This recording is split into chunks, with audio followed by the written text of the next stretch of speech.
बिस्मिल्लाहिर्रहमानिर्रहीम। तमाम नाजरीन और सामीन को हसनैन खान का खुलूस भरा सलाम। मैं हूं हसनैन खान और आप देख रहे हैं 14 सितारे यूट्यूब चैनल।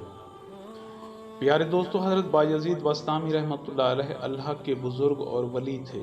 आप बस्ताम में लोगों को दर्स व तदरीस देते थे। एक बार आपके मोहल्ले में एक फाहिशा औरत आकर बस गई और लोगों का ईमान ख़राब करने लगी। बात हज़रत बायज़ीद बस्तामी तक पहुंची कि अगर ऐसा रहा तो लोग बिगड़ना शुरू हो जाएंगे। कुछ लोगों का कहना था कि इसे या तो कत्ल कर दें या फिर धक्के देकर बस्ती से निकाल दें। आपने लोगों से उस औरत की रिहाइश गाह का पूछा और खुद उसकी रिहाइश की तरफ चल दिए। लोगों में चीम गोइयाँ होने लगीं कि अल्लाह खैर करे, आज बायज़ीद बस्तामी रहमतुल्लाह अलैह इस फाहिशा औरत के कोठे पर जा रहे हैं। अगर ये भी वहाँ गए तो लोगों को समझाने और अल्लाह की तरफ बुलाने का काम कौन करेगा। आप रहमतुल्लाह अलैह उसके कोठे पर पहुंचे। दरवाज़ा खुला था। आपने दस्तक दी। औरत हैरान हुई कि ऐसा कौन सा गाहक है जो दस्तक दे रहा है। औरत ने आवाज़ दी कि आ जाओ।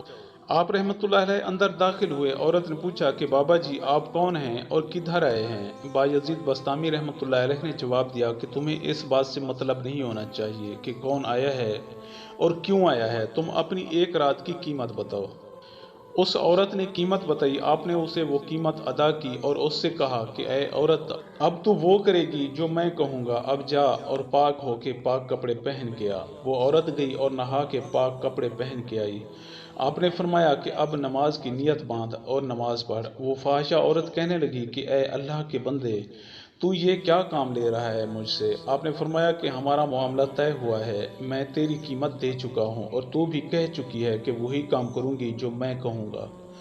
उस औरत ने कहा, मगर मुझे तो नमाज पढ़नी नहीं आती क्योंकि मैंने कभी नमाज पढ़ी नहीं। आपने कहा कि मैं पढ़ता हूँ, तू मेरे पीछे पीछे पढ़ती जा।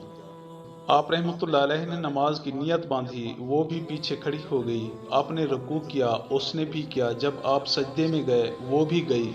तो आप रहमतुल्लाह अलैह रोने लगे और फरमाया कि ऐ मेरे अल्लाह, यहाँ तक इसको लाना मेरा काम था, दिल बदलना तेरा काम है।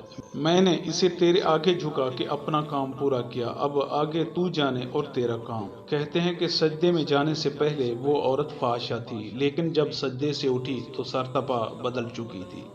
प्यारे दोस्तों, किसी के गुनाह की वजह से उससे नफरत करना अल्लाह वालों का वतीरा नहीं हुआ करता, क्योंकि जब अल्लाह कहता है कि मुझसे माफ़ी मांगो, मैं माफ़ करने वाला हूँ। जब वो खुद कायनात का रब किसी के गुनाह की वजह से नफरत नहीं करता कि जिसकी नाफरमानी और हुक्म अदूली की जाती है, जब वो कहता है कि मुझसे तौबा करो, मैं मुआफ़ करने वाला हूँ, तो फिर हम आप कौन होते हैं किसी के गुनाह की वजह से किसी के साथ ऐसा वैसा कहें या करें। अल्लाह ताला हम सब को समझने की तौफीक नसीब फरमाए। आमीन सुम्मा आमीन। प्यारे दोस्तों, मैं उम्मीद करता हूँ कि आपको हमारी ये वीडियो अच्छी लगी हो। अगर आपको हमारी ये वीडियो अच्छी लगे तो प्लीज़ आप हमारे चैनल को सब्सक्राइब और इस वीडियो को लाइक ज़रूर कीजिए। अब हमें अपनी अगली वीडियो तक के लिए इजाज़त दीजिए, इस दुआ के साथ कि अल्लाह पाक आपको अपनी हिफ्ज़ व ईमान में रखे। अपना बहुत ज़्यादा ख्याल रखिएगा। शुक्रिया। खुदा हाफिज़।